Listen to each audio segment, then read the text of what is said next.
Okay, so recently, as of earlier today, I was having issues with my ear as well, but I went to a walk in clinic. And as I'm sitting there, I kind of just, it's- I don't like groups to begin with, like a large amount of people, but there wasn't too many. It's like a typical waiting room, right? But there was a woman that comes in with a baby, and the baby's like extremely upset, and poor little guy or girl is like really sick and coughing. And when it was crying, I was just like, you know what?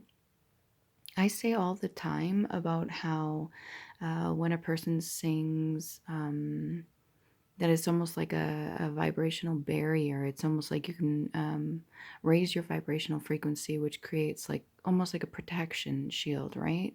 If you want to think of it like that, the vibration you give out, almost like ripples on water, it kind of just goes outwards. And so, the same idea with speaking words.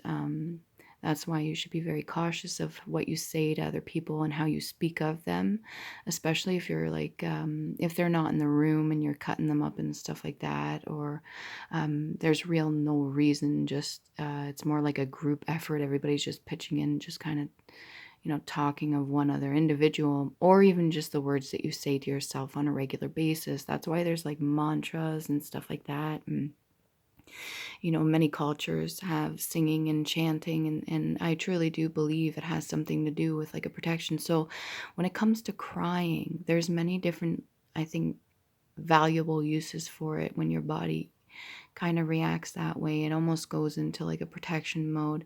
Um, One, you're releasing toxins. Two, you're releasing negative energies. You're transmuting it into something, and you usually feel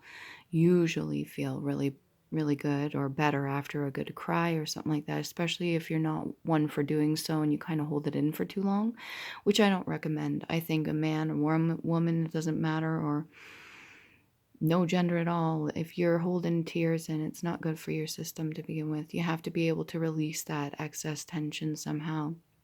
Sometimes that's one of the best ways to do it. It's almost just allowing yourself just to let go. But then when it comes to crying, like the actual noises we make. Now, obviously, a child or an infant or a toddler, whatever, is going to be wailing. Like when they cry, they are loud, and it's not only to get the attention of the mother, but also, I believe it's a form of protection too. Whatever they're suffering, whatever they're going through, whatever attacks is on them. Um, energetically, or if they're just in pain, it's, I believe, a way to kind of create a barrier around themselves, in my opinion.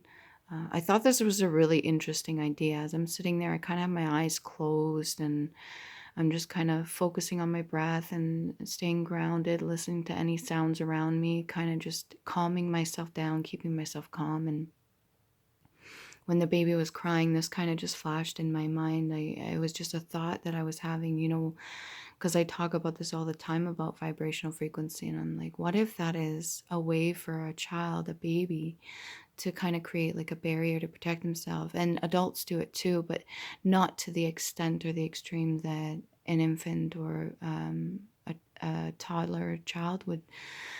We kind of hold it back a little bit. We don't let it all out extremely.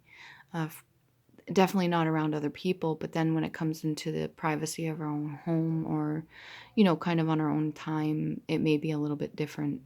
When somebody cries out in agony or loss, or when somebody cries out in pain, clearly the sound is different. It's piercing almost, even from far distance away. If you hear somebody crying out, there's different kind of cry.